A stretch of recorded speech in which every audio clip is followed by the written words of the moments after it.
नमस्कार, knocking-news.com में आपका स्वागत है। मैं हूं गिरिजेश वशिष्ठ। अडानी साहब का शेयर कई दिनों के बाद अब ऊपर चढ़ गया है। कौन सा आशीर्वाद मिला है, कहां से अच्छी खबर आई है, अडानी जी ने कैसे मैनेज किया है और इस कहानी में कितनी दम है, इसको हम समझने की कोशिश करेंगे। ये कितना स्थायी रहने वाला, ये भी समझने की कोशिश करेंगे। बहुत सारी बातें होंगी, कहीं मत जाइए, चैनल को सब्सक्राइब कर लीजिए। लेकिन इस वीडियो में जो भी बातें बताने वाला हूं वो आपको ये सलाह देने के लिए नहीं है कि इस शेयर को आप खरीदें या ना खरीदें, बल्कि समाज की स्थितियों को समझने के लिए मेरे जो अन्य विश्लेषण आते हैं उसी तरह का ये विश्लेषण है और इसमें बहुत सीमित समझ के साथ इस शेयर के उतार चढ़ाव की चीज़ों को समझने की कोशिश की गई है। इसका मतलब ये नहीं है कि आप इस मेरी सलाह के आधार पर पैसा लगाएं या ना लगाएं। कहीं मत जाइए, चैनल को सब्सक्राइब कर लीजिए। मैं अभी हाजिर होता हूँ। लाइक करने को मैं कभी बोलता नहीं हूँ, लेकिन फिर भी आप दिल से लाइक करते हैं, बहुत अच्छी बात है। लेकिन शेयर करते रहिए और सब्सक्राइब करते रहिए। मैं अभी आया।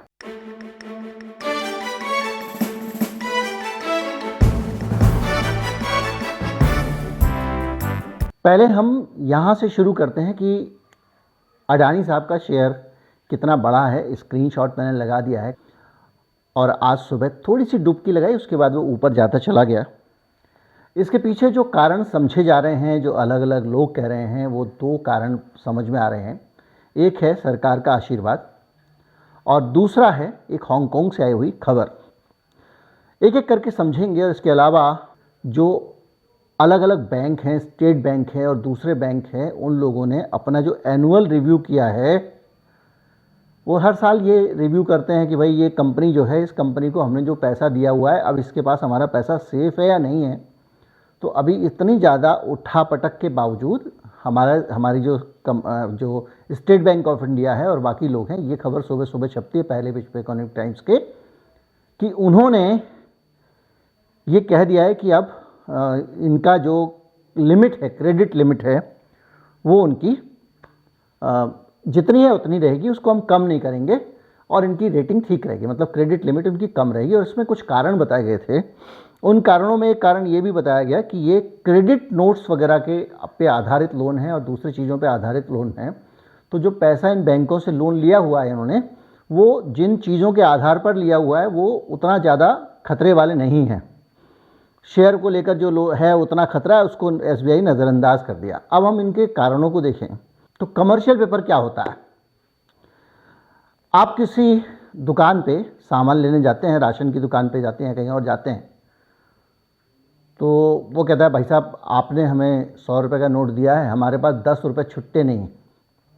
आप एक काम करिए, ये पर्ची ले जाइए 10 रुपये की, जब भी आप आएंगे ये पर्ची मुझे दिखा दीजिएगा, मैं आपको 10 रुपये दे दूँगा। जब ये जो ऑनलाइन पेमेंट का सिस्टम नहीं आया था तब ये ज़्यादा होता था। इसी तरह से आप किसी शोरूम पे जाते हैं, आपने वहाँ से मान लीजिए एक अच्छी सी ड्रेस ली है, उस ड्रेस को आप जब वापस करने जाते हैं तो कहता है आपने ये सेल में ख़रीदी थी, इसलिए इसका कैश वापस नहीं होगा, मैं आपको एक ये पर्ची बना देता हूँ और इस पर्ची को आप ले जाइए और इस पर्ची के बदले में जहाँ से चाहें हमारे शोरूम से आप एक्सचेंज कर लें। तो ये हुआ कमर्शियल पेपर। और चूँकि आमतौर पर जो पावरफुल, जिनकी अपनी एक क्रेडिबिलिटी होती है, अभी दुकानदार है, आपको पता है इससे हमेशा सामान लेते हैं, 10 रुपये लेके नहीं भागेगा। शोरूम वाला भी आपको पता है कि कहीं नहीं जाएगा, तो आप उससे वो पर्ची एक्सेप्ट कर लेते हैं। लेकिन अगर आप लाल बत्ती पे खड़े हों, एक भिखारी पैसे मांगने आए, आप उसको कहें मैं तुम्हें 10 रुपये देना चाहता हूँ, मेरे पास 100 का नोट है, तो वो कहेंगे नहीं 90 रुपये जो है वो मैं आपको पर्ची दे देता हूँ, आप कल मुझसे ले लेना ऐसी लाल बत्ती पे। तो आप मानेंगे क्या? नहीं मानेंगे।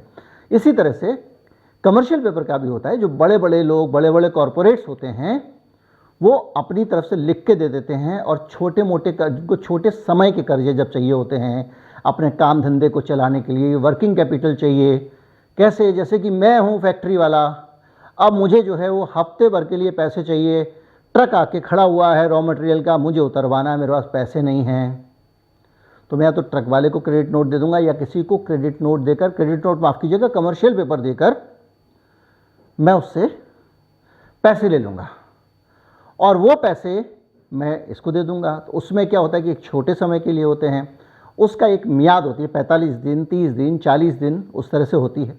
और इसकी एक थोड़ी सी, ये सिक्योर लोन नहीं है लेकिन फिर भी इसकी थोड़ा आरबीआई के कारण इसकी थोड़ी सी इज्जत है। तो जो भी है इन कमर्शियल पेपर्स के बेसिस पे लोन हुआ है, ऐसा इकोनॉमिक टाइम्स में छपा हुआ है।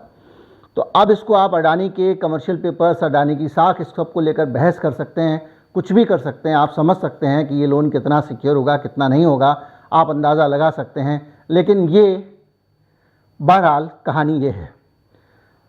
अब इतने सारे उठापटक के बावजूद, इतने सारे जिसमें ईडी वीडी को कूद जाना चाहिए था कि बहुत सारी ये कंपनियां, वो कंपनियां, शेल कंपनियां, पनामा पेपर्स में भी नाम आया था भाई साहब का, तब भी कुछ नहीं हुआ। केतन पारेख में भी नाम आया था, तब भी कुछ नहीं हुआ। जैसे ही इनका नाम आता है, इनके चक्कर में 10-20 और बच जाते हैं। ऐश्वर्या राय वगैरह से पूछताछ हुई थी लेकिन बच गए थे। खैर, हम किसी व्यक्ति पर नहीं जाना चाहते, लेकिन हम इस पे जाना चाहते हैं कि आज इसकी वजह से सेंटीमेंट अच्छा आया कि भाई इनकी जो साख थी, यानी इनकी क्रेडिट लिमिट नहीं घटाई गई है। जैसे आपकी क्रेडिट कार्ड की क्रेडिट लिमिट होती है, वैसे ही एक बड़े कॉरपोरेट की भी लिमिट होती है कि भैया ये जो है इतने पैसे तक की इनको हम लोन दे सकते हैं। तो उस वजह से ये माना गया कि अभी ये डूबने वाले नहीं हैं। तो कुछ लोगों ने आज शेयर खरीद लिए, बेचने वाले तो रोज ही बैठे हुए थे, और जब थोड़ी सी शेयर की डिमांड खुली तो आज शेयर का दाम बढ़ गया। लेकिन कारण सिर्फ एक यही खबर नहीं थी। एक खबर आती है राइटर्स पे, खबर कहती है कि अडानी जो है वो 790 मिलियन डॉलर का लोन चुकाने वाले हैं, और ये काम मार्च तक कर दिया जाएगा, यानी अगले महीने तक।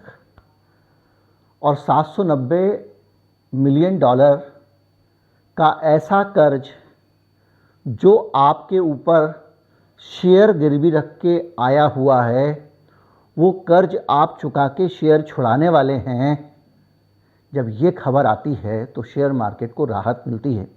राहत इसलिए मिलती है कि भाई अब ये शेयर मार्केट में बिकने नहीं आएगा। जिन लोगों से कर्ज लिया हुआ है वो लोग अब इस शेयर को बेचेंगे नहीं तो मार्केट गिरेगा नहीं। इस शेयर को अडानी जी वापस ले रहे हैं, यानी अब टेंशन कम है। अब ये अलग बात है कि ये मार्जिन कॉल था या अडानी जी अपनी तरफ से ट्राई कर रहे हैं, ये इस खबर में नहीं लिखा हुआ है। और उस खबर में सबसे ज़्यादा जो चिंता करने वाली बात मेरे जैसे लोगों के लिए, जो संदेह वाली बात है, जो सवालिया निशान है, वो ये है कि ये खबर हांगकांग से आ रही है। हांगकांग से राइटर का एक रिपोर्टर है जो इस खबर को लिखता है, और ये खबर सब जगह छप जाती है। और रिपोर्टर का नाम है शाई यू। शाई यू ये खबर हांगकांग से राइटर्स में फाइल करता है कि भैया ये अपना जो गिरवी रखे हुए शेयर को छुड़ाने वाले हैं। तो इसमें मेरे लिए सवालिया निशान की बात क्यों है, चौंकाने वाली बात क्यों है, इसको समझने के लिए आपको इस खबर के अंदर घुसना पड़ेगा। ये खबर कहाँ से आई? क्या ये अडानी ग्रुप ने दावा किया? नहीं किया। फिर हम क्यों मान लें कि वो पैसे चुकाने वाले हैं? क्योंकि राइटर्स लिख रहा है, 2 people with knowledge of the matter told writers. 2 आदमी हैं जिनको इस मामले में जानकारी है, और उन्होंने राइटर से कहा कि ये इतना सारा लोन चुकाने वाले हैं। तो बस इसी वो उछल पड़ा पूरा मार्केट हेडलाइन पे। और इस हेडलाइन को जब राइटर्स पे आती है, राइटर्स से सारा का सारा मीडिया उस खबर को छापे रहता है सिमिलर हेडलाइन के साथ में। अब हांगकांग से खबर आने का इसका क्या मतलब है? हांगकांग से खबर आने का मतलब ये है कि अडानी साहब ने अभी मंडे से एक रोड शो शुरू किया है, यानी वहाँ पे वो अपने बॉन्ड्स के लिए ग्राहक तलाश रहे हैं, फिक्स्ड इनकम वाला। मैंने अभी 2-3 दिन पहले आपको खबर बताई थी, और वो सिंगापुर और हांगकांग में ही होने वाला है। तो ये खबर अगर हांगकांग के मीडिया में छपती है तो एक सेंटीमेंट बनता है कि हाँ भाई, कंपनी जो है आगे जाके थोड़ा और स्ट्रांग होने वाली है, हमको इसके बॉन्ड खरीद लेना चाहिए। इसलिए ये खबर ऐसा लगता है कि हांगकांग से प्लांट कराई गई है। लेकिन इसी खबर में नीचे लिखा जाता है, मैं स्क्रीनशॉट सारे लगा रहा हूं, an Adani group spokesperson did not immediately respond to the request for comment. Adani company की तरफ से इस पे कमेंट भी नहीं किया गया है और जवाब भी नहीं दिया गया है। Chief financial officer Jugeshinder Singh told Bloomberg news the group is not looking to refinance डेब्ट to raise capital. Jugeshinder Singh जो है वो कह रहे हैं कि अब हम जो है अपने लोन को कहीं और से चुका के इधर से उधर नहीं करने वाले हैं और ना अपने लोन्स के ज़रिए और कैपिटल जुटाने की कोशिश कर रहे हैं। इन सारी बातों में, ये खंडन इसी खबर में नीचे छपा है, इन सारी बातों को अगर आप ठीक से समझें तो निचोड़ क्या निकलता है? निचोड़ ये निकलता है कि अडानी साहब के पास पैसे की कमी है, क्योंकि अगर आप ये निचोड़ नहीं निकालेंगे तो आपको पीछे जाना पड़ेगा कि अडानी साहब एक एफपीओ लेकर आए थे और उस एफपीओ के निकलने के ज़रिए उनको 20,000 करोड़ रुपया मार्केट से उठाना था। उस 20,000 करोड़ में से एक बड़ा अमाउंट करीब 7,000 करोड़ या 12,000 करोड़, मुझे एग्जैक्टली याद नहीं आ रहा है, उस अमाउंट को कंपनी कर्जे चुकाने में इस्तेमाल करना चाहती थी। याद कीजिए, ये कंपनी का घोषित एजेंडा था, यानी कंपनी के पास कर्जा चुकाने के लिए पैसे नहीं थे, वो पैसे बाजार से ले रही थी अपने शेयर बेचकर। शेयर बिके तो नहीं, तो इसका मतलब उसके ऊपर कर्जा चुकाने का प्रेशर बना हुआ है। लगातार ब्याज बढ़ते जा रहे हैं, अमेरिका का फेड ब्याज पे ब्याज बढ़ाए जा रहा है और ऐसी हालत में प्रेशर बढ़ता जा रहा है अडानी के ऊपर। तो एसबीआई को ऐसा क्यों लगता है कि कंपनी को बहुत धनदान है और वो पैसे लुटा सकती है, माफ़ कीजिए चुका सकती है? लगता होगा, उनका अधिकार है, उन्होंने मीटिंग की है, उन्होंने तय किया है, उन्होंने घोषणा की है, तो उस पर हम शक नहीं करते हैं। लेकिन हम इतना ज़रूर दिमाग में रख के चलते हैं कि एसबीआई भारत सरकार का बैंक है, पब्लिक सेक्टर बैंक है। और हांगकांग से जो खबर आती है उस खबर को आप समझिए कि वो हांगकांग से आ रही है, क्योंकि वो हांगकांग में बैठे हुए हैं। तो आप कुछ चीज़ें देखेंगे कि वो वहाँ पे हांगकांग में रोड शो करके पैसा जुटा रहे हैं। हमारा बैंक समझ रहा है कि इनकी क्रेडिट लिमिट इतनी रहनी चाहिए, टकाटक हालत में है। वो लोगों से शेयर बेच के पैसा इकट्ठा करना चाहते हैं और एफपीओ रिकॉल करना पड़ता है, पैसे नहीं आते हैं। हमारा नेशनल बैंक कह रहा है, हमारा सरकार का बैंक कह रहा है सब कुछ ठीक ठाक है, इसके पास में पैसे ही पैसे हैं और ये इसकी क्रेडिट लिमिट को छेड़ने की ज़रूरत नहीं है। ठीक है साहब, आप कैसे लोन चुकाते हो इस पर मैं आऊँगा, अभी समझूंगा, उसको भी समझेंगे।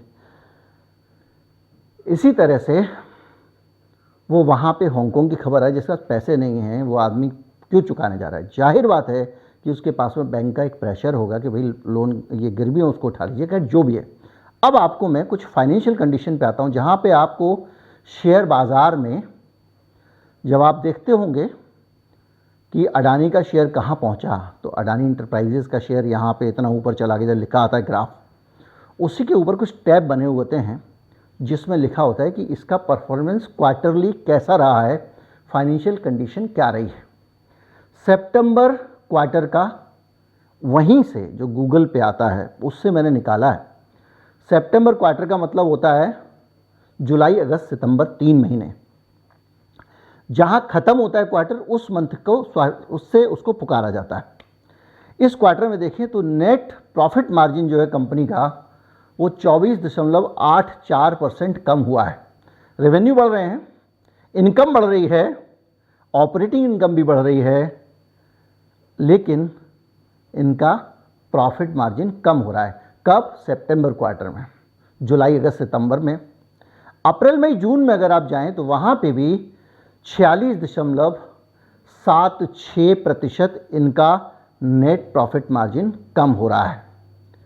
अगर आप मार्च वाले क्वार्टर में जाएं तो उसमें भी, जनवरी, फरवरी, मार्च वाले 3 महीने के, उसमें भी नेट प्रॉफिट मार्जिन 29.48% कम हो रहा है। यानी इनके पिछले तीनों चारों क्वार्टर के जो नतीजे हैं उनमें इनका नेट प्रॉफिट कम होता चला जा रहा है।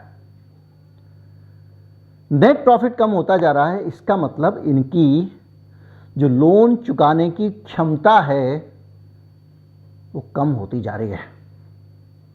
भाई आपका नेट प्रॉफिट होगा, उस नेट प्रॉफिट में से तो आप चुकाओगे। अब वो ऐसा तो है नहीं कि लोन का चुकाने से पहले, सब चुकाने से पहले वो एफडीटा वगैरह जो होता है उसको कैलकुलेट करके आप मान लोगे, उसमें से तो पैसा गया आपका लोन का, इसका तो बचा क्या आखिर में? जो बच रहा है वो कम होता जा रहा है।